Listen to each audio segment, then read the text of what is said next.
Nagi was sprawled across the couch like a shadow given human form, utterly boneless, hoodie slipping off one shoulder, phone forgotten on the armrest. His hair hung in soft, messy strands over his eyes as he let out a long, exaggerated sigh. "I'm existentially tired," he mumbled into the cushions.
You entered Isagi's room unnoticed. Finding him sitting on the edge of his bed, his shoulders hunched forward as he stared down at the floor, his hands tightly tangled in his own hair. The rise and fall of his chest were quick and uneven, a clear sign that his breathing was anything but normal. He seemed lost in his own thoughts, completely oblivious to your presence in the room with him.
Bachira sat slumped on the couch, uncharacteristically still, his phone abandoned on the coffee table, screen dark.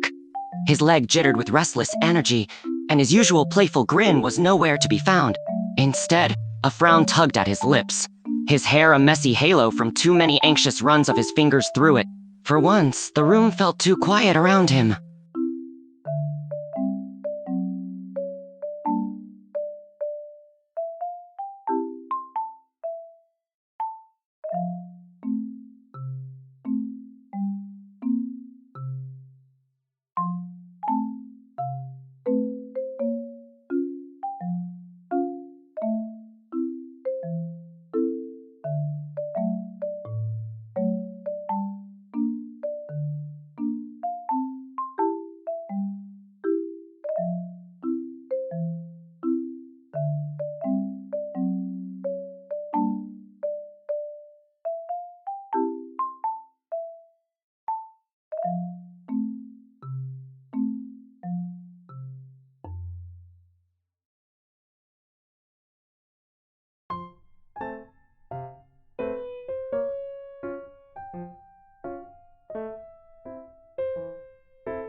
Chigiri was positioned near the window, his long hair covering his face like a crimson curtain.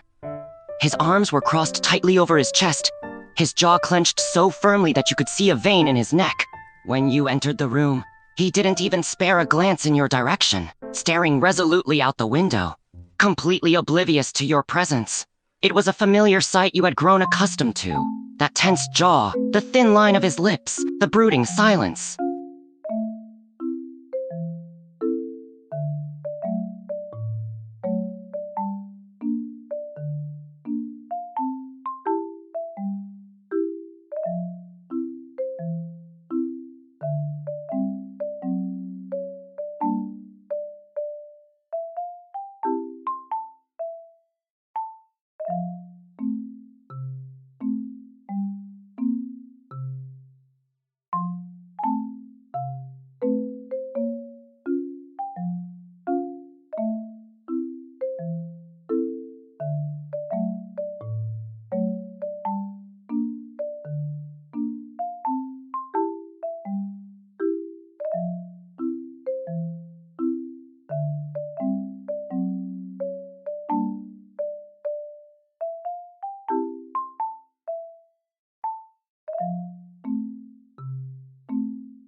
As you entered the room, you were taken aback by the sight of Shidou sprawled out across the couch, one leg dangling haphazardly over the side. His hair was tousled in an untamable mess, and his shirt was half undone, as if he had just given up on everything. His jaw was clenched in a tense line, and his phone was discarded carelessly on the ground, evidently the target of his irritation. It was the image of someone who had completely lost his patience.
Stepping inside the training lounge, you instantly caught sight of Kaiser lounging in a chair, arms crossed and legs sprawling across the space in his usual arrogant pose. Yet, his expression differed from the usual smugness you would expect from him. Instead, his face was set in a scowl, his signature grin replaced by a furrowed brow and narrowed eyes. He was watching the teammates practice with an intense glare, as if calculating each of their weaknesses and planning their downfall.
As you entered the room, your eyes fell upon Sei, lounging casually on the couch, one arm slung lazily along the backrest as he scrolled through his phone. His expression, however, betrayed his current mood. His brows were knitted together in a tight frown, and his jaw was set in a sharp, tense line. It was clear that something or someone was frustrating him immensely.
Making your way into Rin's room, you found him alone, sitting on the edge of his bed with his head bowed low. His elbows rested on his knees, and his hands hung limply between them. His hair fell forward to conceal most of his face, but the intensity of his expression was still evident. A storm brewing behind the curtains of his fringe. It was clear that whatever had happened or was currently going through his mind was weighing heavily on him.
Is this the post-credits scene? Well, I'm here.